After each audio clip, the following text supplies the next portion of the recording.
Cześć! Pamiętacie mój test Renault Scenic? Pewnie nie pamiętacie, to było ponad 1,5 roku temu.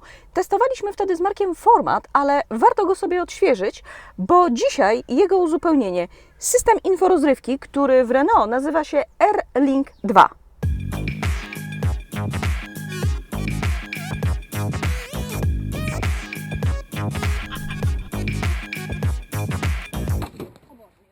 W zależności od modelu samochodu, wyświetlacz może być w jednym z dwóch rozmiarów, poziomy lub pionowy. Różnić się też będą niektóre funkcje i sposób sterowania nimi.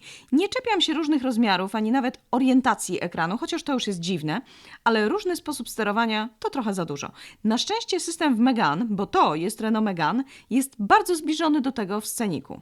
Tak, wiem, że to jest Renault Megane RS, trudno byłoby nie zauważyć, ale jego test zostawiłam Markowi. Fajnie jeździ, ale jest dla mnie za twarde i nawet nie chcę zaczynać opowiadać o jego dziwactwach, bo zaraz zleci się to kółko różańcowe francuskie.pl i będzie mnie odsądzać od czci i wiary.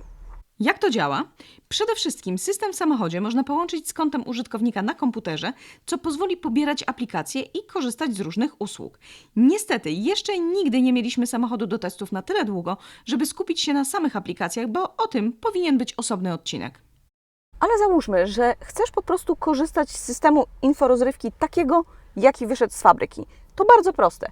Jest podzielony na kilka stron ekran główny, na którym można układać skróty do różnych funkcji i aplikacji według własnego upodobania. Jest też menu z dużymi kafelkami. Łatwo w nie trafić nawet podczas jazdy. Nieco gorzej jest z przyciskami z boku na obwódce wyświetlacza. Są po prostu za małe. Plus za pozostawienie ustawień temperatury na wierzchu. Podoba mi się też, że można ustawić siłę, z jaką klimatyzacja ma osiągać zadaną temperaturę. Do niektórych funkcji można trafić na skróty z poziomu fizycznego przycisku, tutaj dla odmiany RS. W Scenicu był tu przycisk Eco, oprócz tego był dedykowany przycisk Multisense, bo Multisense to ogólna nazwa systemu personalizacji auta.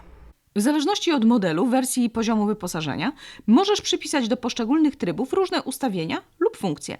W Megane RS wszystko oczywiście kręci się wokół ustawień układu kierowniczego, kontroli trakcji, wydechu itd., ale w zwykłym Megane można sobie na przykład przypisać masaż pleców do wybranego trybu. Można zmieniać natężenie dźwięku, kolory oświetlenia nastrojowego, motyw wyświetlacza itd.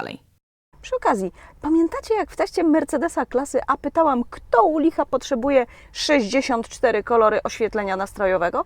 No więc z perspektywy Megane i tych dosłownie 5 kolorów do wyboru, to ja chyba jednak wolę szerszą paletę barw.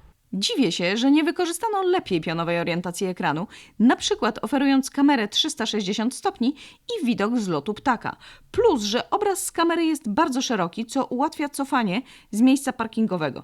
Ale w nocy jest takie ziarno, że można nim ptaki karmić. Tylko w nocy ptaki śpią, więc metafora do bani. Ale najważniejsze jest to, że system działa płynnie, nie zawiesza się i nie przeraża przy pierwszym spotkaniu. Jeśli wybierając samochód, ważny jest dla Ciebie również system inforozrywki, nie obawiaj się Renault.